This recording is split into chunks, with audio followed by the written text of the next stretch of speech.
Bonjour à tous, je suis Mickaël Raymond, entrepreneur et auteur de fiction, et je vous souhaite la bienvenue dans Double Vie, un podcast qui tend le micro aux voix de l'imaginaire, autrices, auteurs, scénaristes, dessinatrices, celles et ceux qui créent les univers de fiction.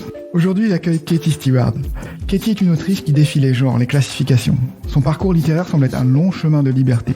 La poésie à l'autobiographie, du fantastique à la science-fiction, de l'essai au conte, Katie m'intrigue d'emblée par la richesse de son parcours éclectique. Alors, ce qui me frappe, c'est la sincérité de Katie, une écriture personnelle qui parle d'elle, une personnalité qui fait la singularité de ses textes. Alors aujourd'hui, elle nous ouvre la porte, une porte d'entrée dans son univers. Et j'avoue qu'il y a une interview que j'entendais, c'est bien celle-ci. Alors bonjour Katie et merci de m'accorder un peu de ton temps et bienvenue. Bonjour. Alors Katie, je commence en préambule par un petit avertissement. En toute modestie, je vais avoir du mal à rendre compte de la richesse et surtout de la personnalité de tes textes parce qu'ils te représentent tellement, ils sont tellement toi, que je commence cet entretien et puis j'étais en mode préparation tout à l'heure, avec une petite angoisse, comment ne pas trahir ce que tu as écrit, comment ne pas commettre d'impair. Et puis j'étais intimidé, je préparais la discussion, et puis je me suis souvenu, soudain, de ton pseudo sur Twitter, Catastrophe, et là je me suis dit, non, qu'est-ce qui pourrait mal se passer? Rien du tout. Donc alors, pour démystifier Katie, pourquoi ce pseudo? Pourquoi Catastrophe? Alors Catastrophe, c'est un pseudo que j'ai choisi depuis très longtemps, que j'ai laissé tomber un temps, puis que j'ai récupéré. Je trouvais qu'il résumait pas mal mon parcours de vie.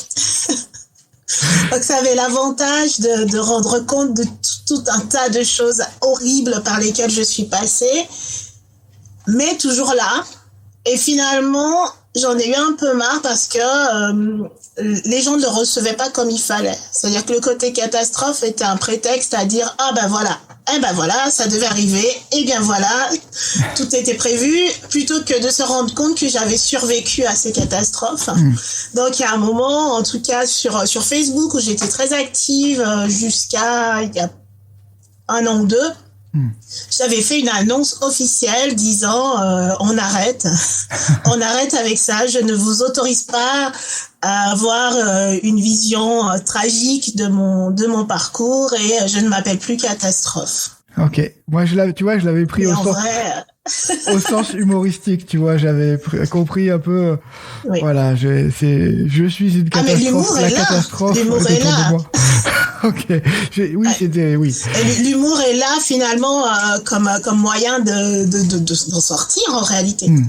Oui, mais c'est comme ça que je l'avais pris, donc ça va. Donc je me moque. Ça me rassure.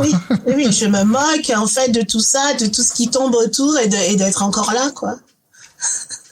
Ouais, et du coup, j'ai envie de poser la question traditionnelle pour comprendre un auteur ou une autrice.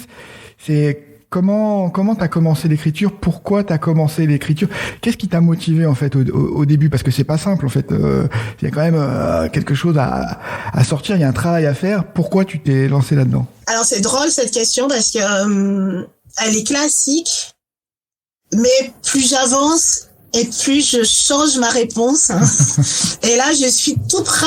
Enfin, vraiment, il y a quelques jours seulement où j'ai compris quelque chose de très, très, très important. Donc, ça va être un scoop. J'ai compris le besoin d'en finir avec le silence. Alors, ça a l'air banal, mais je m'en suis rendu compte en étant extrêmement affectée d'avoir été silenciée à certains moments et de me dire, mais pourquoi l'angoisse est si terrible et pourquoi c'est juste... Pourquoi ça me démolit qu'on m'empêche de m'exprimer ou pourquoi ça me démolit l'idée qu'on ne puisse pas comprendre ce que j'essaie de dire alors que je choisis les mots les plus justes, alors que je m'applique, alors que j'essaie de dire des choses très clairement et comment ça se fait, comment c'est possible qu'on puisse ne pas me comprendre. Et j'ai vu l'ampleur de cette angoisse et je me suis dit, mais en fait, c'est ça mon moteur. C'est cette idée d'aller contre l'incommunicabilité des choses et la difficulté de rencontrer l'autre. Et j'avais pas réalisé à quel point c'était central. Alors voilà, c'est pas l'histoire que je raconte habituellement et je fais partie des gens qui pensent qu'il y a toujours plusieurs histoires pour expliquer ce qui arrive, que les causes sont diverses et qu'il y a plusieurs histoires. Donc voilà, habituellement c'était plutôt j'ai appris à écrire parce que je voulais écrire des livres. Effectivement, j'ai toujours voulu écrire et j'ai toujours voulu écrire des livres. Pour moi, ça servait pas à autre chose. Mais là, je comprends mieux le moteur plus intime l'idée de braver le silence et l'idée de tout faire pour rencontrer l'autre malgré tout. Et finalement, tu as commencé jeune, tu as commencé quand tu étais enfant, ou est-ce que tu as commencé après à écrire? Alors en fait, c'est toujours difficile pour moi d'établir un début parce que j'ai pas eu de moment où je me suis dit un jour je serai écrivaine ou enfin quelque chose comme ça. C'était je veux écrire parce que j'écris. Voilà. Ouais. Je veux savoir utiliser le stylo parce que j'écris déjà. Ouais. Et pour moi, écrire, c'est plus une façon de regarder le monde, une façon d'être au monde, plutôt que une technique ou un métier qui s'apprend. Alors il y a tout ça, mais ça vient après. Donc j'ai commencé en naissant peut-être.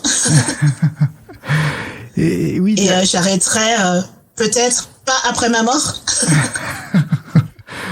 Et oui, tu as justement, cette dernière phrase est un peu poétique et tu as commencé avec la poésie. Donc, je crois que tu as commencé avec la poésie, j'ai l'impression, mais parce que c'était tes premiers textes publiés. Pourquoi la poésie? Parce que c'était une manière un peu de coder ce que tu avais à dire. Enfin, je rebondis un peu sur le silence. Je crois que j'ai commencé avec des petites histoires que je me racontais, que j'écrivais, que personne n'a vu et que personne ne verra jamais. Je pense que les petits cahiers sont détruits. Enfin, il n'y a plus rien. Et effectivement, j'ai commencé à rencontrer l'autre, on va dire ça, puisque c'était le but, avec la poésie. Mais alors, pas directement la poésie. J'ai commencé par des textes de chansons. Parce que je chantais et que c'était normal de composer des chansons. Alors d'abord quand j'étais petite à l'église, puisque mon père dirigeait le chant, mes frères étaient musiciens et je dirigeais le chant aussi de temps en temps. Je participais à un groupe, à une chorale. Donc écrire une chanson, c'était la chose la plus banale et la plus naturelle du monde. Donc j'ai écrit des chansons. Et une fois adulte, ça m'est revenu finalement ce besoin d'écrire des chansons. Et puis la poésie, c'était encore différent. C'était des moments très difficiles où j'étais mal.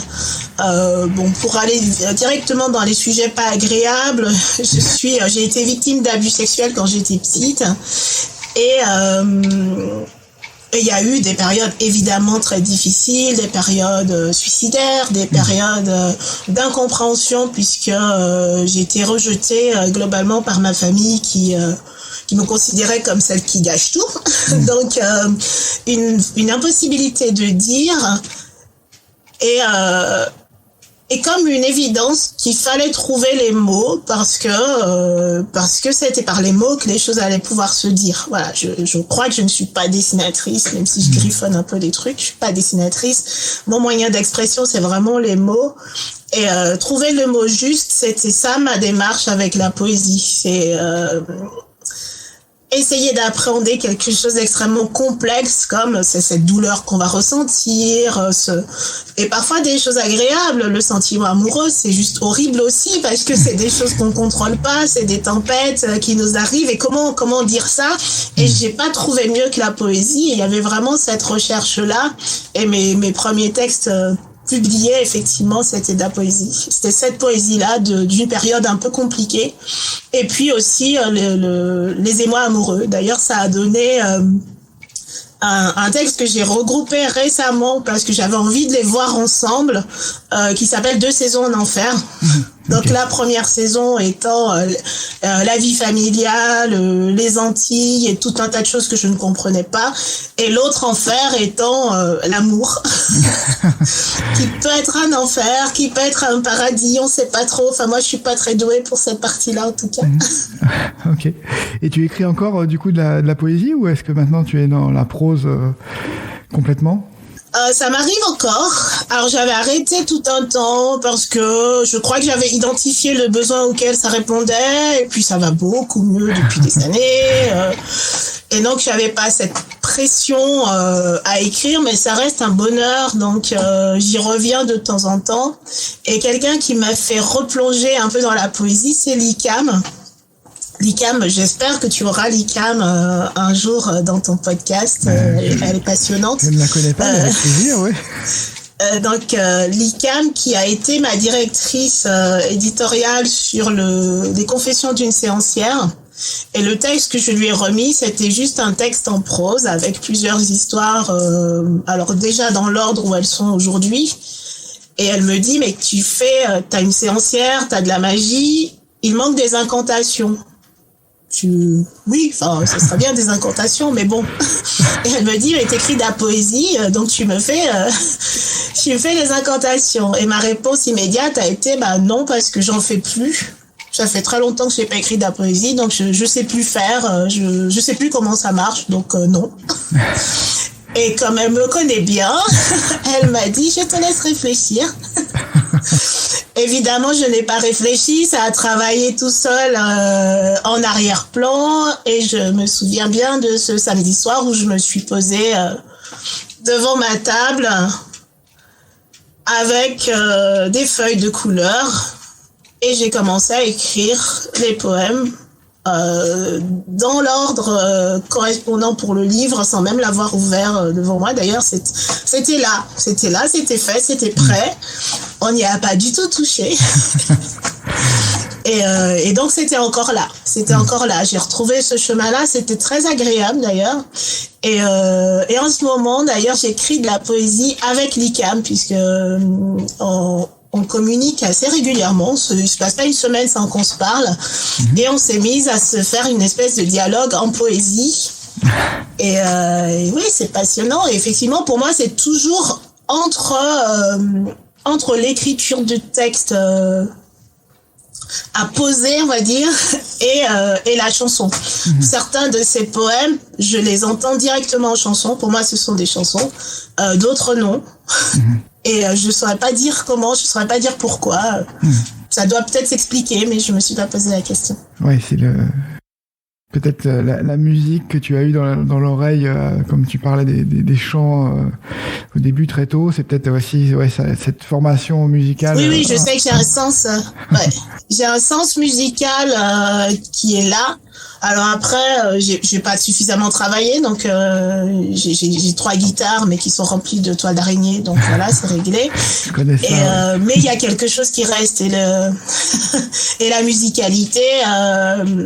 Oui, pour moi, c'est extrêmement important, et je la travaille dans mes textes de prose aussi. C'est pas si cloisonné que ça en réalité. On va faire des sauts dans le temps, parce que comme tu as abordé ton histoire et l'envie de casser le silence. En 2012, tu avais ton roman autobiographique qui a été publié, où tu parles de ton enfance. Tu commences par ton enfance aux Antilles, et puis t'abordes des sujets difficiles. Donc ça s'appelle Noir sur blanc. Donc la référence, elle est oui. Le noir sur blanc, c'est l'écrit, c'est aussi c'est pour moi ça m'évoque les mots sur le papier, mais ça m'évoque aussi ta référence au racisme, à la couleur de peau et à les réactions. Et puis tu abordes dans ce texte les souffrances de l'enfance, et puis les abus sexuels que tu évoquais, la religion un peu oppressante dans laquelle tu as vécu, un peu prosélyte aussi. Comment tu as écrit ce livre ? Est-ce que tu l'as écrit sur des années et que c'était l'aboutissement, ou est-ce que tu as eu une fulgurance et tu as fait un jet comme ça qui est sorti à cette époque-là, vers 2012-2010, je sais pas. Comment tu l'as abordé ? Non, c'est une matière difficile. C'est alors déjà, tu en parlais en disant, tu commences par ta naissance, ton enfance, etc. En fait, le parti pris, c'était vraiment de pas faire ça, okay. Parce que quand on a vécu un trauma, la chronologie ne va pas de soi. Donc, je n'ai toujours pas d'accès complet chronologique à mon histoire, et en fait, c'est pas très grave. C'est pas grave du tout. Ça permet plutôt d'aller sur des entrées thématiques. On m'a fait la remarque à un moment que ça ressemblait à ce que pouvaient être des séances de psychanalyse, et c'est probablement de là que ça vient, puisque j'ai fait une longue analyse de plus de 20 ans. Et donc, c'est cette analyse qui m'a permis de pouvoir élaborer sur cette histoire et de pouvoir l'écrire, et ça a pris du temps. Alors, je ne sais pas combien de temps, hein, pareil, hein, les questions de chronologie, c'est toujours un peu compliqué. Mais j'ai commencé à l'écrire quand j'habitais en Belgique. Et en fait, j'ai quitté la Belgique en 2005. Donc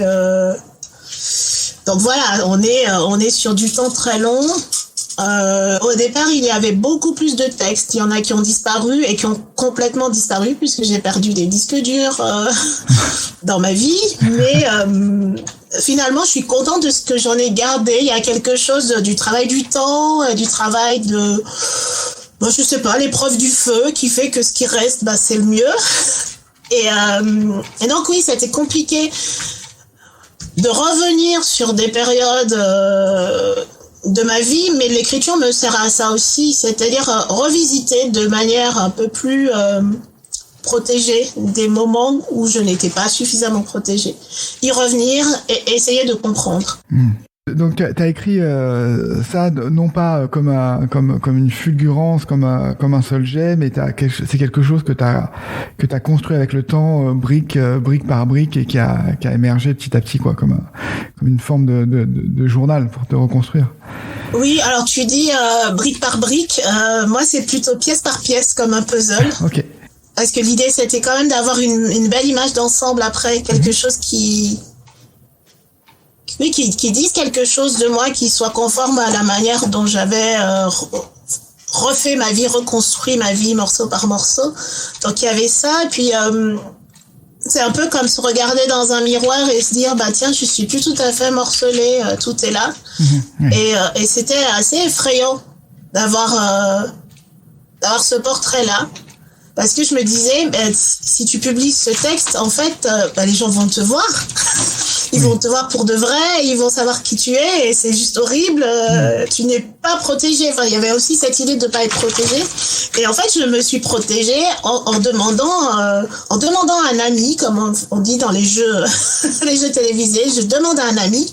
Et donc, j'ai mon ami Bertrand Robion, qui est photographe, avec qui on a ajouté des photos au livre. Donc, il y a une vingtaine de textes.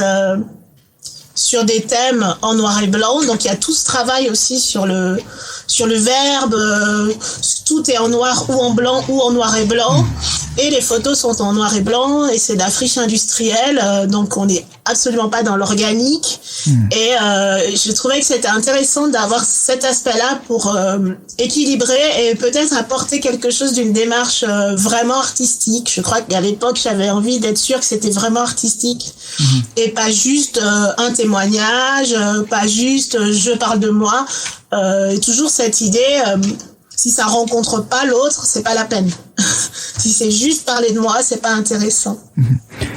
Donc voilà, et on a fait ça, et ça va faire 10 ans, et ça fait tout drôle de se dire que ça va faire 10 ans. Oui, mais ça m'évoque, tu sais ce que tu disais au début là sur ton pseudo Catastrophe, cette et là tu évoquais un peu la peur, tu vois, d'être un peu de montrer qui tu es. J'imagine que tu as eu peur d'être réduite, tu vois, à cette histoire, en fait, d'être réduite à ça. Oui, et c'est peut-être aussi ce qui explique le fait que je papillonne et que je fais énormément de choses, parce que être réduite, on dit être réduit au silence, donc il y a ça aussi, hein, c'est les expressions, elles résonnent comme ça entre elles, et les gens sont très souvent dans la facilité. Une fois qu'ils ont repéré quelque chose de remarquable chez toi, tu es ça et rien d'autre. Or, je me suis battue toute ma vie pour être tout ce que je veux et tout en même temps, si possible. Et forcément, voilà, fallait lutter contre ça. Alors, l'idée de se dévoiler, j'ai travaillé dessus, j'y ai réfléchi, et j'ai compris que de toute façon, on ne donnait qu'un état des choses actuelles, et que je continuais d'évoluer, je continuais de bouger, que c'était pas grave du tout. Et puis, j'ai aussi fait le compte des choses que je ne dis pas dans ce bouquin. Et j'étais très contente de me dire qu'il y a des choses que je ne dis pas, et que finalement, c'était du montrer caché, et le montrer caché est très protecteur aussi. Okay. Ça ressemble à la stratégie que j'avais quand j'étais gamine, quand j'étais au collège, où j'étais déjà très très bavarde, mais je ne disais rien. C'est-à-dire que tout ce que j'avais vécu, tout ce qui m'empêchait de dormir la nuit, tout ce qui me rongeait, je parlais tellement qu'on avait l'impression qu'on savait tout de moi alors que je ne disais rien. Et je crois que je fais ça en écrivant aussi. Oui, c'est extrêmement intéressant. Comment tu ressens, parce que tu avais écrit auparavant donc un recueil de nouvelles, et j'ai vu une critique de Noir sur Blanc qui faisait le parallèle entre ce recueil de nouvelles, cette manière de ça, c'est Carib, c'est Hugues de Carib, ça. Ouais, c'est ça, exactement, qui faisait le parallèle avec ce recueil de nouvelles et puis cette autobiographie. Est-ce que comment tu le sens? Est-ce que c'est plus ces nouvelles pour toi qui est ce premier recueil de nouvelles qui est fondateur, ou est-ce que c'est ce livre Noir sur Blanc qui a posé une pierre et qui t'a permis après de devenir une autrice de science-fiction? Alors ni l'un ni l'autre. Ni l'un ni l'autre. En fait, quand j'ai écrit Connexion interrompue. Alors, Connexion interrompue, c'est des textes qui ont été écrits vraiment sur une longue période aussi, peut-être à peu près la même période d'ailleurs. Et j'avais un objectif qui était d'écrire de la science-fiction où je ne suinterais pas. Voilà, c'est ça le truc. Okay. Je ne suis pas dedans. Je ne veux pas être dedans et je ne serai pas dedans parce que c'est dans le futur, parce que ce sont des thèmes clairement délimités. J'avais cette illusion-là.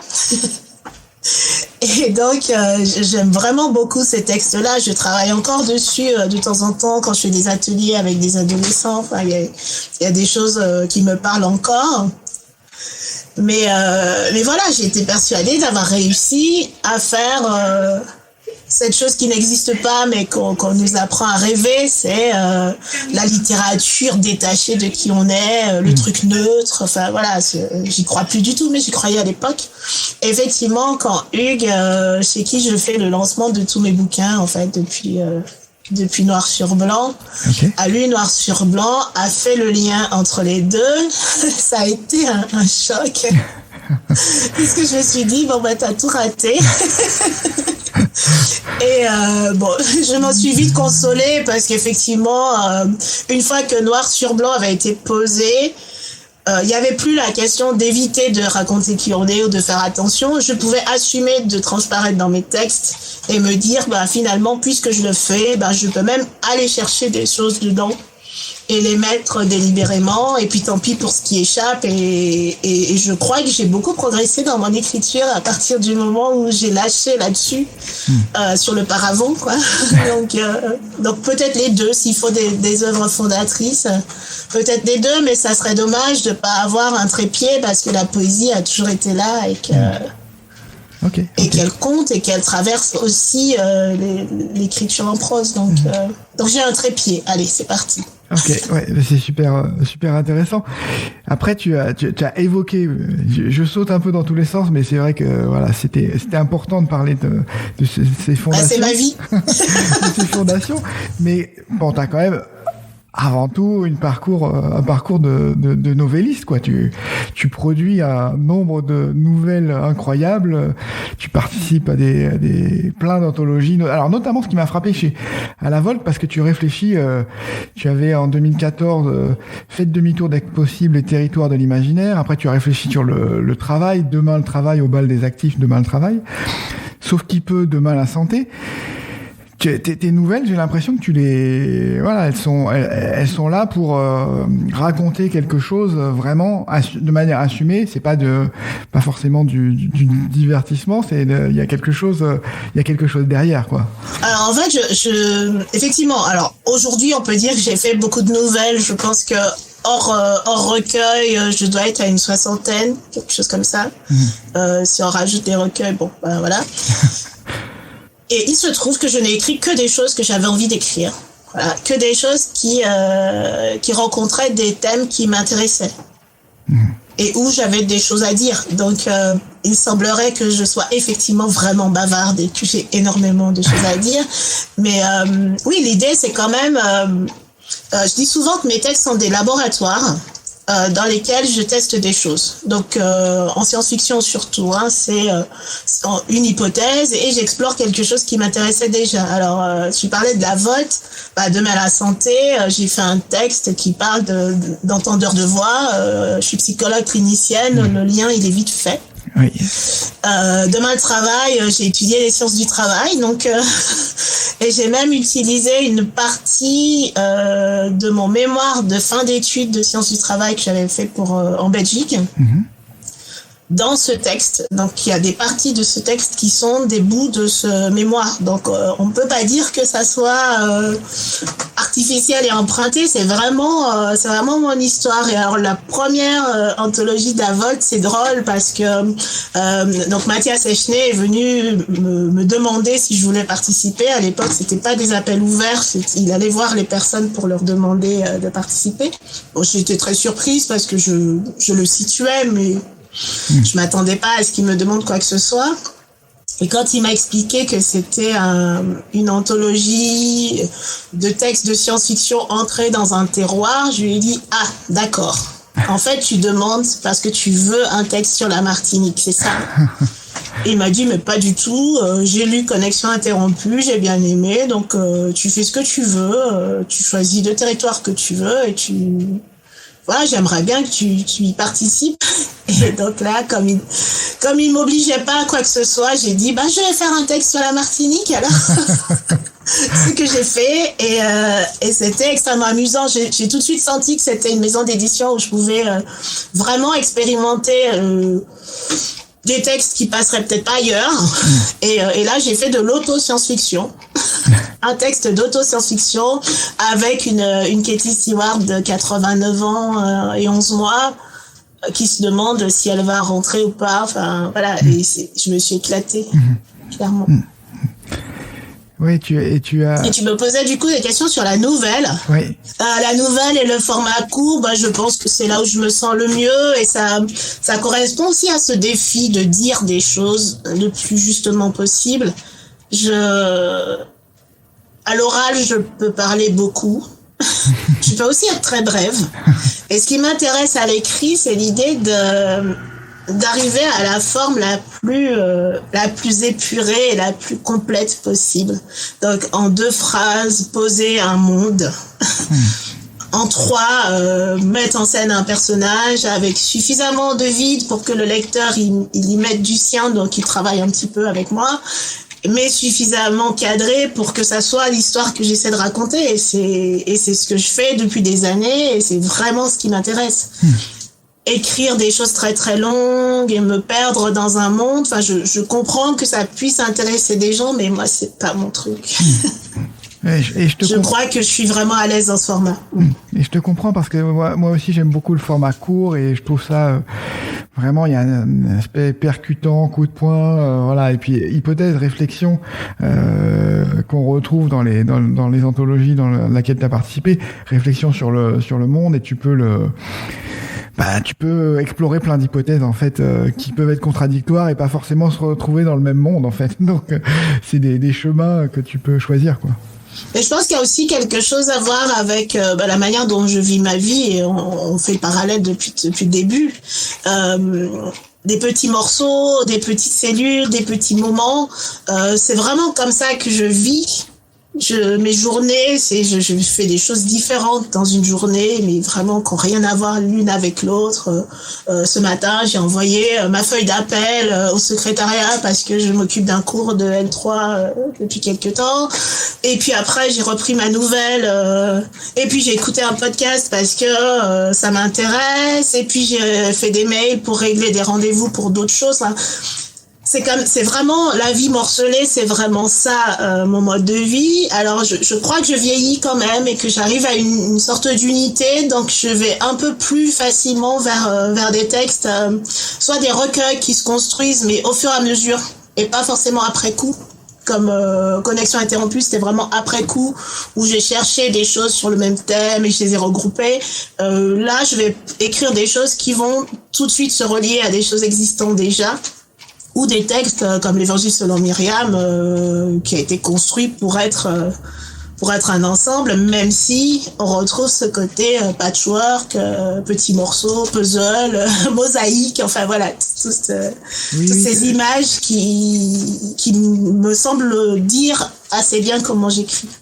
Oui, c'était déjà le cas aussi de Confession d'une séancière où c'est effectivement une manière de rassembler des contes, des mythes, des légendes créoles et donc que tu as rassemblé dans un tout cohérent. Et puis voilà, l'Évangile selon Myriam. Donc ça, c'est ton roman qui est paru cette année, donc très très récemment. Le 8 octobre précisément. Oui, donc il est tout frais. Comment tu le pitches? Parce que c'est un exercice de pensée. C'est pas simple. Hein. C'est là où je me suis dit oula, je vais te laisser en parler parce que c'est pas facile à présenter. Ça dépend à qui je m'adresse déjà. Ouais. Ça dépend toujours à qui je m'adresse. C'est difficile cet exercice-là parce que si je veux le vendre aux personnes de mon labo de psycho, je le vendrai pas de la même manière que je le vends à un amateur de science-fiction. Il se trouve qu'il est sorti chez Nemos, qui est une maison d'édition de science-fiction, donc je suis plutôt dans la présentation science-fictive, même si dès les premières pages, on sent bien que c'est pas tout à fait ça. Donc je le présente comme un roman, un post-apo. Parce que le cadre l'est. Oui.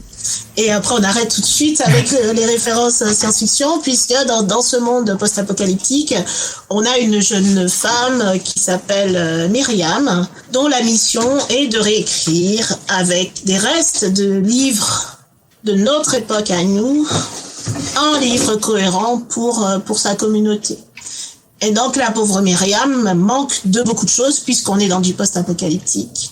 Il lui manque des morceaux des livres qu'elle retrouve, il lui manque les références culturelles pour savoir quel était le rôle de ce texte à l'origine, ce qui fait qu'elle se retrouve à mélanger allègrement des morceaux de la Bible, des contes de fées, des histoires, des chroniques judiciaires, enfin tout va bien, tout y passe. Et donc c'est un livre sur le mensonge et la vérité. Puisque c'est le thème de Myriam. Donc, à travers tous ces textes-là, elle explore la question du mensonge et de la vérité. J'ai l'impression que c'est aussi une belle métaphore du travail d'auteur, d'autrice, d'écrivain, d'essayer de recomposer quelque chose avec ce qu'on comprend du monde. C'est ça. Effectivement, je réfléchis pas mal sur les récits en ce moment. Alors, pour mon travail d'écriture, mais pas que, puisque en fait, je suis doctorante en psychologie. Je travaille sur le récit dans le soin. Et il a bien fallu qu'à un moment, je me demande ce que c'est un récit. Je me posais pas la question juste pour l'écriture, mais qu'est-ce que c'est un récit? Et il me semble que c'est une médiation entre le monde et nous. Donc, quelque chose qui nous permet de modéliser le monde, d'interagir avec lui. Il n'y a pas que les récits, mais ils ont ce rôle-là. Et écrire un texte, ça devient un peu différent quand on a ça en tête. C'est-à-dire qu'on a conscience de ce qu'on est en train de faire au monde, de ce qu'on est en train d'essayer de lui faire dire, des filtres qu'on applique, des choix qu'on fait, des choix qu'on ne fait pas, des angles qu'on choisit, et je trouve ça intéressant. Oui, j'ai reçu beaucoup d'historiens sur le podcast qui expliquaient effectivement aussi que l'histoire c'est ça, c'est des filtres, des choix, des interprétations, c'est aussi une pas une manipulation, mais un traitement du passé, quoi. Donc c'est intéressant. Et tu disais sur les soins, donc dans le domaine des soins. Oui, et dans le soin, je vais encore plus loin parce que la question de la vérité, donc qui est centrale dans l'Évangile selon Myriam, n'a plus d'importance dans le soin. Quand je reçois un patient qui me raconte sa vie, je me demande pas si c'est vrai, si c'est faux. La question que je vais me poser, en tout cas avec l'approche qui est la mienne, c'est est-ce que cette histoire l'aide à aller mieux? En général, si la personne est devant moi, je crois que c'est non. Et l'idée, c'est d'aller chercher les éléments de la vie qui ont été laissés de côté. Parce qu'il y a des choix, parce qu'il y a des tris. Et donc, qu'est-ce qui dans toute cette matière a été privilégié? Qu'est-ce qui dans toute cette matière a été laissé de côté? Et avec les pathologies dépressives notamment, on sait que le choix va vers le négatif. Donc mon travail, c'est d'aller chercher le reste et d'aider le patient à reconstruire quelque chose de son histoire avec une histoire qui aide. Et tant pis si c'est pas exactement ça. D'ailleurs, qu'est-ce que ça veut dire exactement ça? Qui sait exactement ce qui s'est passé? Voilà. Donc l'idée, c'est vraiment de travailler sur les récits. Donc je travaille avec le récit autobiographique. Mais je pense qu'il y a des choses puissantes à faire aussi avec la fiction, puisque j'ai appris à mes dépens qu'elle nous trahissait quand même. Donc voilà, je travaille là-dessus. Ce qui est amusant, c'est que tu es publié dans la même collection que Oriane Velten, qui a écrit After, et qui questionne aussi, qui est un monde aussi post-apo et qui questionne un peu l'histoire et qui recompose l'histoire. Ouais, j'ai beaucoup aimé.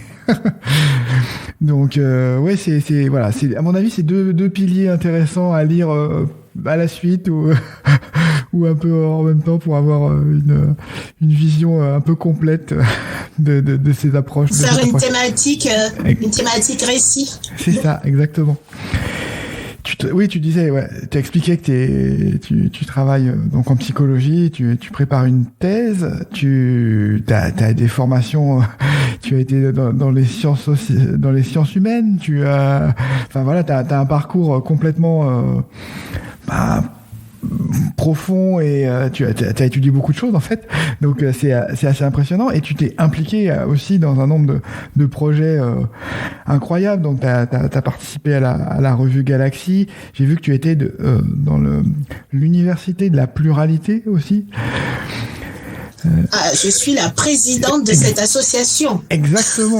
Qui s'appelle Réseau Université de la Pluralité et qui s'intéresse aux imaginaires alternatifs du futur. Donc il y a quand même une cohérence. Il y a quelques années, on pouvait dire que mon parcours était éclaté et que je faisais n'importe quoi dans tous les sens. Moi, je savais la cohérence, mais c'était difficile de la rendre parce que j'avais pas encore trouvé l'endroit où tout ça allait se regrouper. Et là, vraiment, il y a quand même une constellation plutôt cohérente. Donc, avec le réseau Université de la Pluralité, effectivement, on réfléchit aussi sur les récits, puisque notre grand thème 2021, et qui sera encore le même en 2022, c'est Narratopia. Et Narratopia, c'est une réflexion sur le besoin de nouveaux récits. De nouveaux récits pour le futur. Donc, le lien avec ma thèse, il est présent. Le lien avec mon travail sur l'écriture est là. Et dans cette association, ce qui est intéressant, c'est qu'elle est internationale. Donc, on essaie d'avoir régulièrement des rencontres. Début novembre, c'était Amsterdam, où j'ai retrouvé des membres de l'association d'un peu partout dans le monde. Et c'est une ouverture extraordinaire. Plutôt que d'être là avec toujours nos mêmes textes, toujours une vision occidentale, toute fermée, et puis cette espèce de fatalité qu'on va nulle part et qu'on va pas y arriver, qu'on va dans le mur et que l'effondrement et que etc. Là, alors évidemment, on a un choix intéressant de personnes qui travaillent là-dessus et qui croient que le changement est possible. Mais ça fait du bien. Ça me donne de l'énergie pour tous les autres projets. Oui, ça m'évoque un recueil, une anthologie qui s'appelait Nos Futurs, qui avait au pluriel, donc qui était un titre très très malin. Et franchement, ça me fait très plaisir effectivement que tu travailles là-dessus, parce qu'effectivement l'université de la pluralité, les futurs alternatifs, si possible souhaitables en plus, on en a vraiment besoin beaucoup en ce moment. Ça m'évoquait aussi le travail de la Red Team, mais sur des sujets qui sont pas militaires. Donc voilà, ça a un côté quand même un peu plus motivant et humain. Alors il y a une différence aussi, qui est peut-être subtile, mais qui me paraît importante entre le travail qu'on fait, parce qu'on se retrouve avec l'Université de la Pluralité finalement à répondre à des demandes d'associations, d'entreprises même parfois, qui ont envie de réfléchir différemment sur leur avenir, et on propose pas aux écrivains qui participent, donc je suis souvent dans ces projets en tant qu'écrivaine, avec d'autres collègues écrivains. Notre boulot n'est pas d'imaginer pour les gens quelque chose qui serait plus intéressant que ce qu'ils font. C'est pas notre expertise, on connaît pas leur métier, on connaît pas les contraintes de leur métier. Mais finalement, ce qu'on fait, ce qu'on apporte avec la fiction, c'est la possibilité d'imaginer totalement autre chose, parfois des choses irréalistes, mais qui vont nourrir un imaginaire qui est celui de professionnels dans leur profession. Et eux vont en faire quelque chose. Eux vont trouver la voie eux-mêmes. Et ça me paraît extrêmement important de garder le côté artistique. Je ne réponds pas à une commande pour trouver des solutions et donner des solutions. Je me saisis d'un sujet, je le passe à ma moulinette artistique et j'en fais quelque chose. Et parfois, les gens sont pas très contents de ce qui en sort. C'est un risque, mais c'est pas grave. C'est pas grave parce que l'idée, c'est vraiment de voir comment un sujet traité par l'art de la science-fiction va être transformé et va donner quelque chose qui peut être utilisé comme une heuristique, comme ça pour leur recherche et leur prospective, mais c'est pas le but.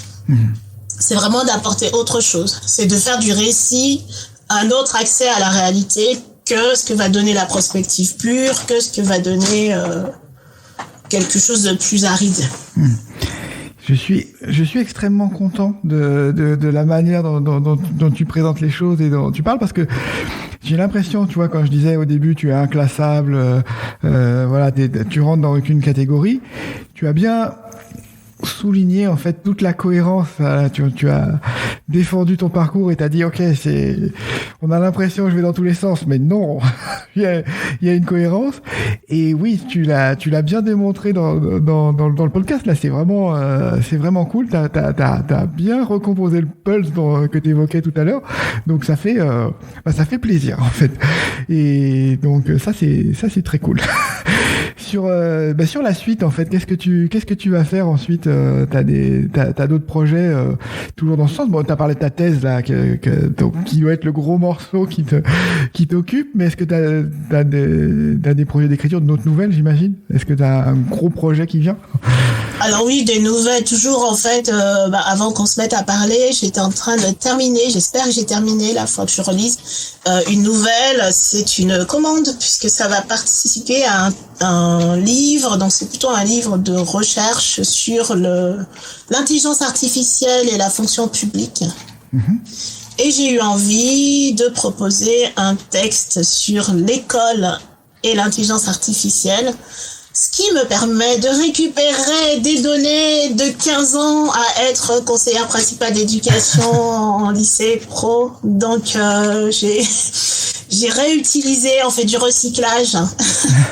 J'ai réutilisé des réflexions qui étaient là et dont je ne pouvais pas faire grand-chose parce que quand on est fonctionnaire, on essaye de faire ce qu'on a à faire, on a des questions, on se les pose et on se rend compte que le système est tellement lourd à bouger, donc on les garde de côté. Donc je crois que ça va commencer à sortir là, mes questions sur l'école après 15 ans. Là, ça fait 2 ans que j'y suis plus. Donc ça y est, je peux avoir du recul et pour moi ce texte-là, c'est le début d'une réflexion sur l'école, puisque j'ai envie de travailler à une utopie scolaire. Donc ça, c'est un projet extrêmement important. Je pense pas que ça sera un texte extrêmement long, ça sera un roman court. Enfin, je dis un roman, je sais pas, un fix-up, quelque chose sur l'école. Une utopie scolaire, c'est une nouvelle manière d'imaginer l'école et l'éducation, l'enseignement. C'est ça. Je m'étais prêtée à ça déjà avec Rebecca Armstrong qui faisait le podcast #2050, qui m'avait interrogée sur l'école du futur. Donc j'avais improvisé pour elle, je pense que c'était il y a 3 ans. J'avais improvisé pour elle des choses sur ce que serait l'école en 2050. Et je pense que je vais prendre des bouts de ça aussi pour vraiment tenter l'expérience dans un texte, voir si ça tient, comment ça tient, qu'est-ce qu'on fait, qu'est-ce qu'on rajoute, qu'est-ce qu'on enlève. Donc ça, c'est un gros projet. Évidemment, il y a la thèse, mais j'ai compris depuis des années que si je faisais une seule chose à la fois, j'étais pas très efficace. Donc Donc ça sera forcément en parallèle d'autres choses. J'ai commencé à travailler sur un essai qui est aussi une demande qu'on m'a faite, un essai sur la science-fiction. Mon titre pour l'instant, c'est Réparer la science-fiction, donc grosse ambition. Effectivement. Je ne sais pas comment je vais m'en sortir, mais je travaille par petits bouts là-dessus. Et puis, j'ai plein de notes pour une suite de l'Évangile selon Myriam sur le même principe. Donc ça dépendra quand même de comment ça marche pour l'Évangile, mais j'aimerais vraiment poursuivre parce que j'ai plein de nouvelles idées, de choses à explorer de cette manière-là. Évidemment, oui, des nouvelles. J'ai plein de projets. En fait, j'ai toujours énormément de projets en cours. J'ai envie de refaire un recueil de poésie dans pas longtemps parce que je crois que j'ai la matière, mais ça veut dire qu'il faudrait que je trouve aussi un fil directeur. Les compilations sans fil directeur, ça m'intéresse pas. Et puis voilà, ouais, j'ai plein de projets en fait. J'ai un roman en lecture. J'ai mes writevers qui vont m'occuper encore chaque jour. Je sais pas combien de temps, mais ça fait plus d'1 an que j'écris des micro-nouvelles tous les matins sur Twitter. Ouais, Faut pas me demander si j'ai des projets en fait. Oui, je vois ça. T'es bien occupé. Oui, j'avais pas mentionné, mais t'étais aussi dans le recueil, tu sais, par-delà l'horizon. Donc voilà, dans le genre prospectif aussi. Oui, qu'on présente demain. Ouais. Qu'on présente en librairie là. Ça sera passé quand ça va sortir le podcast, mais oui. Oui, c'est effectivement. Mais oui, tu présentes au Nuage Vert. Oui, alors par-delà l'horizon, c'est... Oui, c'est ça. C'est un peu bizarre pour moi cette anthologie-là parce que j'y participe, mais j'ai l'impression de ne pas y avoir beaucoup participé puisqu'on a eu des problèmes de mail en fait. J'ai eu des problèmes de communication avec l'éditeur Sébastien Guillot qui a travaillé dessus, donc il me l'a demandé. Après, j'ai plus de nouvelles jusqu'à la veille de rendre le texte. Ce qui fait que mon texte est un texte qui existait déjà. Que j'aimais bien, qui avait envie d'avoir une place quelque part. J'en ai encore comme ça qui traînent et qui aimeraient bien avoir une place quelque part. Et ça a tout de suite collé, mais c'est vrai que c'est une aventure que j'ai moyennement investie parce que ça s'est fait bizarrement. Mais effectivement, je suis super contente d'être là-dedans et apparemment Ariane Kirou qui a fait la postface a tellement aimé le texte que dans sa postface, il raconte l'histoire entièrement. Donc j'espère que personne ne lira la postface avant les textes. Normalement, c'est pas dans ce sens-là, mais voilà. OK, bah écoute, très bien. Effectivement, je suis aussi là-dedans. Oui. Écoute, très bien. Je pense qu'on a fait. Alors, j'avoue que je pourrais parler 2 heures avec toi parce que c'est tellement passionnant. J'avais encore plein de sujets à aborder. J'espère qu'on aura l'occasion de se refaire ça un jour. Mais en attendant, je vais te remercier pour le temps parce que tout le monde a vu que tu es très très occupé et tu as beaucoup de choses en parallèle. Si j'ai bien compris, ce que je peux te souhaiter, c'est que ça marche bien pour l'Évangile selon Myriam. J'ai vu passer beaucoup, j'avoue, de bonnes critiques positives, donc je pense que c'est bien parti, mais je croise les doigts pour toi, pour qu'on puisse avoir une suite. Merci beaucoup, Katie, et puis à très bientôt. À bientôt, merci à toi. Au revoir.